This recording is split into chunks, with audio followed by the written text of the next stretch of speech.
One simple way to get your motivation back. Stay tuned.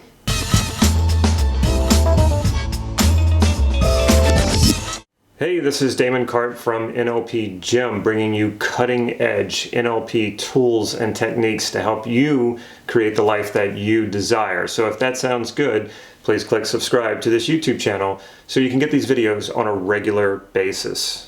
You may have noticed, if you follow my videos, that I had been traveling around in Asia. I actually did 4 countries in less than 3 weeks. It was quite a journey, and I had a great time. And now I'm back, and if you missed those videos, I will link them in the card right here. What do you do when you lose your motivation? What do you do when you need to get that motivation going again? You need to get motivated. Do you say affirmations? Do you listen to music that motivates you, or watch YouTube videos? There's a lot of motivational YouTube videos out there. And is any of this stuff working for you? If you're watching this video, probably not. Where does your motivation go? Sometimes you have it, sometimes you don't. It's like it disappears. Well, it really doesn't go anywhere. That's not how motivation works, but we tend to treat it that way. So when it goes away, we think to ourselves, oh, I'll just wait until my motivation comes back. I'll wait around until I feel motivated, and then I'll go lose 10 pounds. I'll go do the work that I know that needs to get done, or that there's a deadline looming over me and I need to go get that done. Or we have all these things that we need to do, and we don't feel motivated to do it. Sometimes we do, though. Out of nowhere, sometimes it seems like we suddenly get motivated. That really comes from a connection with something you value and seeing the pathway to getting there. When you see fulfilling a value, if you see the pathway to fulfilling a value, motivation is easy. It's almost like it's not even really motivation anymore. It's just a direct path. You go and you do it.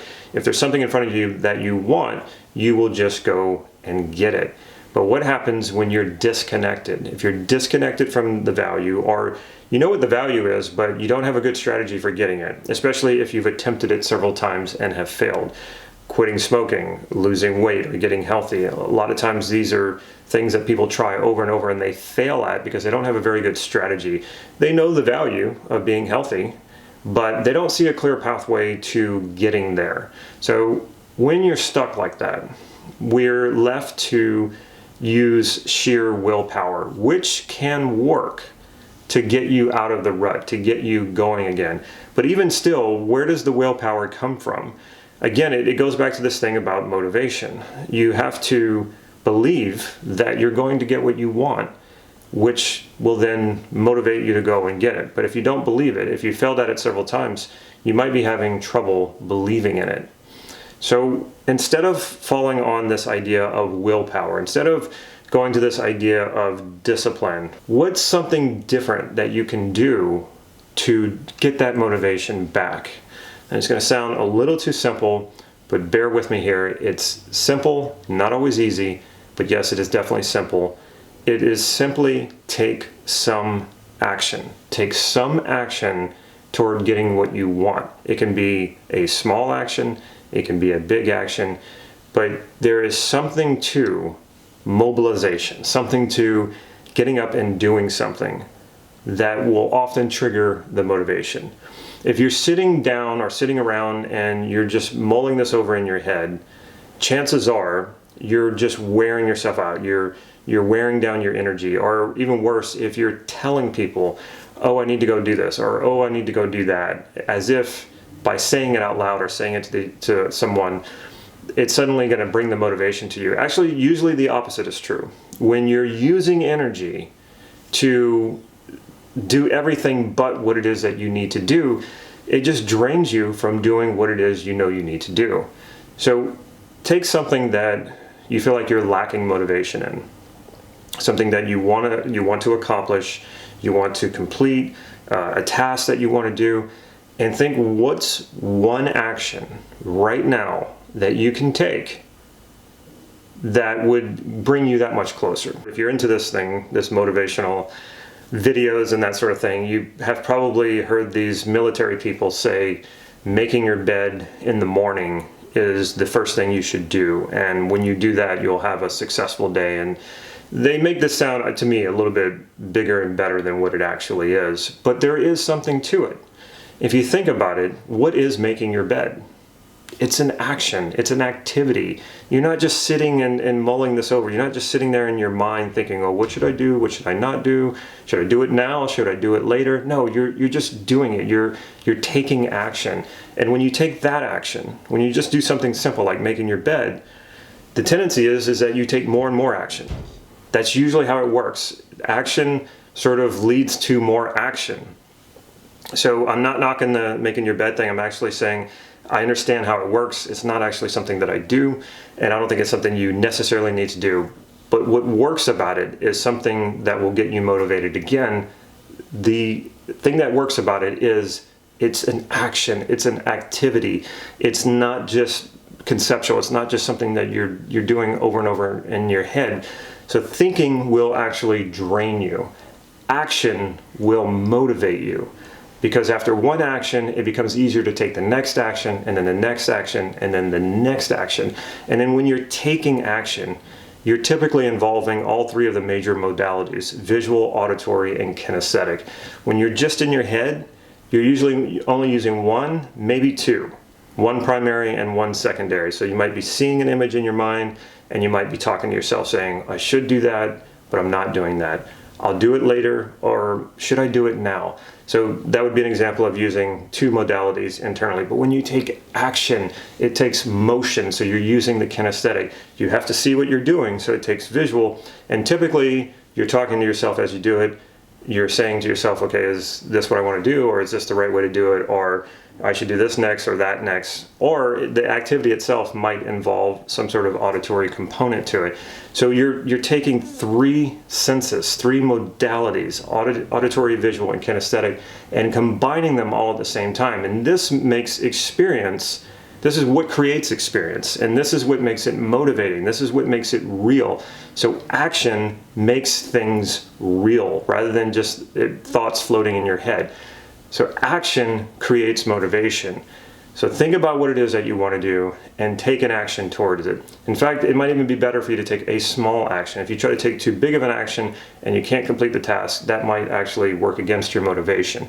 So take a simple activity and do something toward what it is that you want, and the motivation will flow from that. What might be stopping you from taking action, or what might be stopping or jamming up your motivation?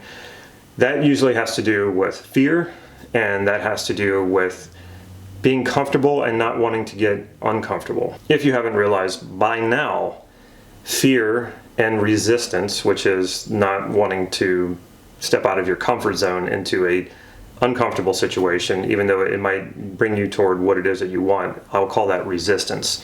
So we have fears, we have resistance, and that's what usually keeps us from taking action. We fear the chaos, we fear something, we fear disappointment, we fear things not working out. We resist getting out of our comfort zone. We resist things that seem uncomfortable, seem chaotic, or seem confusing. Hopefully by now, you realize how much this drains your energy. And if this is draining your energy, it's also draining your motivation. So when you're engaging in fear, when you say, okay, I want to go do that, but then there's this, this, and this, and all these things could go wrong, or oh, I don't feel like it because I'm comfortable right now, and you do this internal arguing with yourself, the resistance and the fear drains you, and along with it goes your motivation. So look beyond the fear, look beyond the resistance, act as if. We call that the as if frame in NLP.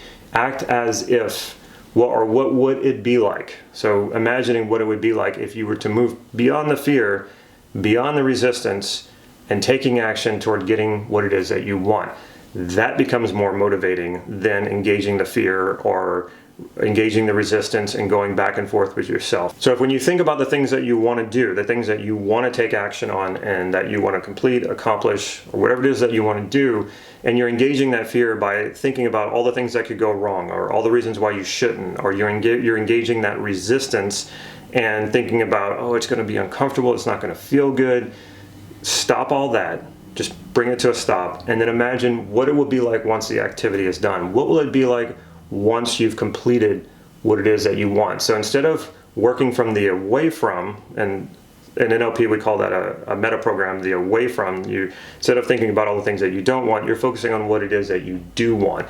You're stepping into that and feeling, okay, what would it be like once I do that, once I take that action, once I've completed whatever it is that I want to complete. This becomes motivating, because then you start to tap into the state that you will be in when you complete whatever it is that you want to complete, or do whatever it is that you want to do. Rather than engaging the fear, rather than engaging the resistance, which is just draining you more, it's not helping you at all. So work on focusing on what it is that you want. Now, sometimes fear and resistance can tell us something that we need to hear, a message that we need to hear. So we need to address fear, we need to address resistance. I'm not saying we should just ignore it. Check in with it and then see, okay, by doing this, am I really risking anything? Or am I really going to hurt a relationship or something else in my life? Or am I going to lose out on anything? And if none of that's the case, then look beyond it and take an action. Do not underestimate how powerful taking action is. Take action.